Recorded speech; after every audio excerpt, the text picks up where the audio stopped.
Episode number 142. The chateau burned. The nearest trees, laid hold of by the fire, scorched and shriveled. Trees at a distance, fired by the four fierce figures, begirt the blazing edifice with a new forest of smoke. Molten lead and iron boiled in the marble basin of the fountain. The water ran dry. The extinguisher tops of the towers vanished like ice before the heat, and trickled down into four rugged wells of flame. Great rents and splits branched out in the solid walls, like crystallization. Stupefied birds wheeled about, and dropped into the furnace. Four fierce figures trudged away, east, west, north, and south, along the night-enshrouded roads, guided by the beacon they had lighted, towards their next destination. The illuminated village had seized hold of the tocsin, and, abolishing the lawful ringer, rang for joy.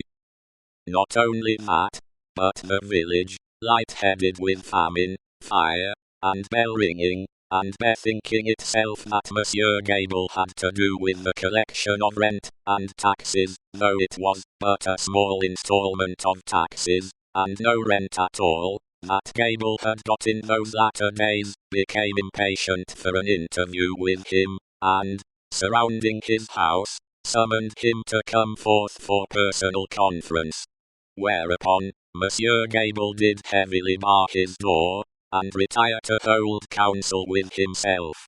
The result of that conference was, that Gable again withdrew himself to his housetop behind his stack of chimneys, this time resolved, if his door were broken in, he was a small southern man of retaliative temperament, to pitch himself head foremost over the parapet, and crush a man or two below. Probably, Monsieur Gable passed a long night up there, with the distant chateau for fire and candle, and the beating at his door, combined with the joy-ringing, for music, not to mention his having an illumined lamp slung across the road before his posting-house gate, which the village showed a lively inclination to displace in his favour. A trying suspense, to be passing a whole summer night on the brink of the Black Ocean, ready to take that plunge into it upon which Monsieur Gable had resolved. But, the friendly dawn appearing at last, and the rush candles of the village guttering out, the people happily dispersed, and Monsieur Gable came down bringing his life with him for that while.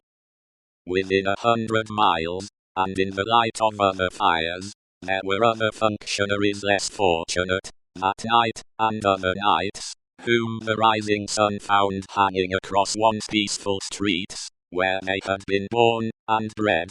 Also, there were other villagers and townspeople less fortunate than the mender of roads and his fellows, upon whom the functionaries and soldiery turned with success, and whom they strung up in their turn. But, the fierce figures were steadily wending east, west, north, and south, be that as it would, and whosoever hung, fire burned. The altitude of the gallows that would turn to water and quench it, no functionary, by any stretch of mathematics, was able to calculate successfully. Roman 24. Drawn to the lodestone rock. In such risings of fire, and risings of sea, the firm earth shaken by the rushes of an angry ocean, which had now no ebb, but was always on the flow, higher and higher, to the terror and wonder of the beholders on the shore, 3 years of tempest were consumed. 3 more birthdays of little Lucy had been woven by the golden thread into the peaceful tissue of the life of her home.